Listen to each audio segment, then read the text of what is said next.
This ritual first appeared in the early 1900s, but changed drastically over the years and finally came to the modern version of the 1950s, although there are slight variations to this day. I'll tell which version you should be using later.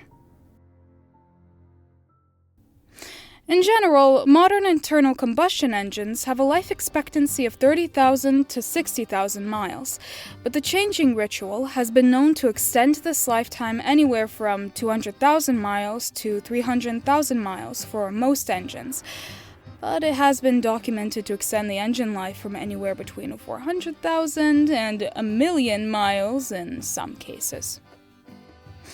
Sounds pretty good, right? You're extending your engine life by over 3 times on the low end just by completing this ritual when required. When is this ritual required? That depends on what engine you have. Search online for recommended ritual intervals, but in general the ritual should be conducted every 3,000 to 7,000 miles. Most people stick with 5,000. Some people claim you can do, quote, extended life oil changes at 10,000 to 30,000 miles using the appropriate oils. Do not believe them. These people are liars. While yes, it is better than never conducting the ritual at all, it's not nearly as effective as conducting the ritual at the proper intervals. Now, with that out of the way, here's what you'll need to conduct the ritual. An oil filter. Most engines use 4 to 5 quarts of 10 to 30 W oil, but check what your manufacturer recommends. A filter wrench, which comes in 3 main types: plier type, strap type, and end groove type. The latter is only usable if you have a compatible filter. Ramps, a jack and jack stands, a pit, or a lift may be needed if your car is too low to the ground to perform the ritual properly. If you use jack stands or ramps, always block the rear tires. Many people have been killed or injured for failing this step. A new O-ring or crush washer for the oil plug. The proper wrench or ratchet and socket to remove and replace the plug. A funnel. Don't use your wife's kitchen funnels, I learned that the hard way. A drain pan and some rags or paper towels and some spill clean or kitty litter. Dish soap and hot water. A welder, if you mess up the plug. A screwdriver, hammer, and chisel if you mess up the filter or if King Kong was the one who installed it last. Love when that one happens. A buff friend if the filter is too tight. Now that you have all your tools and ingredients, you may start the ritual. First, get your car higher off the ground if needed. Don't forget to block the wheels if your car is on jack stands or ramps, and make sure your parking brake is on. This is very important for your safety. After this next step, you're at the point of no return. If you're feeling unsure, do not proceed without proper supervision. After this point, do not attempt to start the engine for any reason until directed to do so, or it will result in the immediate failure of the ritual. You have been warned. Next, locate your oil drain plug. Place the drain pan underneath it and remove the plug, turning it counterclockwise with the appropriate wrench or socket. If your wrench or socket seems loose and it slips on the plug, it may be metric or standard. Feel both and use whichever one is tighter. If the plug becomes stripped, try an extractor socket. If that doesn't work, you're either going to need a professional or a welder to weld a new nut onto the old one. You may have to readjust the drain pan in order to not have any spills. Allow the oil to drip as you locate and remove the oil filter. Always place the strap or plier wrench as close to the base or end as possible to avoid crushing the old filter. And make sure you have a rag.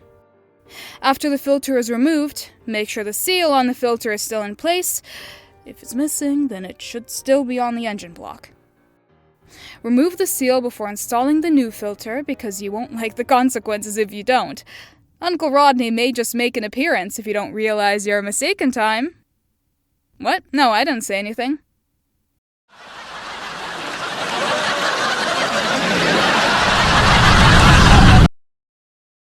If you're having trouble removing the filter, first try hitting it with your purse. You heard it here. Even men can carry purses. If that doesn't work, you can try stabbing it with a screwdriver and turning it, but that rarely works. Most likely, you'll need to tear the end off, place the chisel on one of the little holes, and tap it with a hammer where it spins in a counterclockwise direction. Note: these are as a last resort if your filter is getting crushed. Hitting a stuck filter with my purse has never failed me, so I recommend either that or getting a buff friend to do it.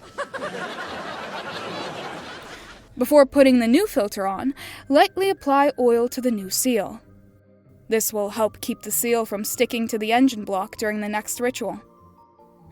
Get the filter as tight as possible by hand. Do not use the wrench unless you just want to turn it an extra 1/4 to 3/4 turns after hand tightening. Do not tighten it any more than this. Some may recommend pre-filling the filter with oil prior to installation, but this simply isn't possible in some cases, and I've never done it, and it's never been a problem. With the filter installed, replace the O-ring or crush washer on the oil plug if needed, and reinstall it. Try to get it approximately as tight as it was before removal, unless it was ridiculously tight. Do not over-tighten unless you want to be doing the oil pan replacement ritual next. Next, refill the oil to proper levels and start the engine. If there are no strange noises or leaks, then you have successfully completed the oil change ritual and may enjoy the free use of your car until the next ritual interval. You don't have to perform the ritual at the exact time required, but don't put it off for too long. If, however, you start the car and you hear an ominous knocking noise, that means you failed the ritual, and Uncle Rodney is coming for a visit. It doesn't matter if you answer the knock or not. Uncle Rodney is coming either way. To avoid a visit from Uncle Rodney, you must complete the rebuild ritual, although it's an extremely difficult ritual and many tools and lots of time is needed to complete it. This ritual can be a dirty process. Spill clean and kitty litter are the same thing here.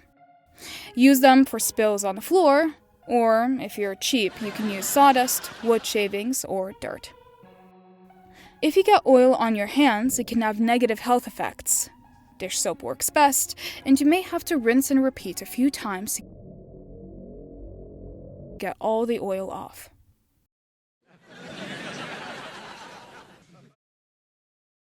I have one last warning before I go.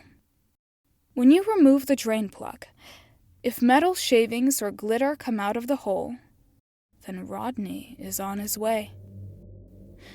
There's no telling when he'll start knocking, but those are clear signs he's coming soon.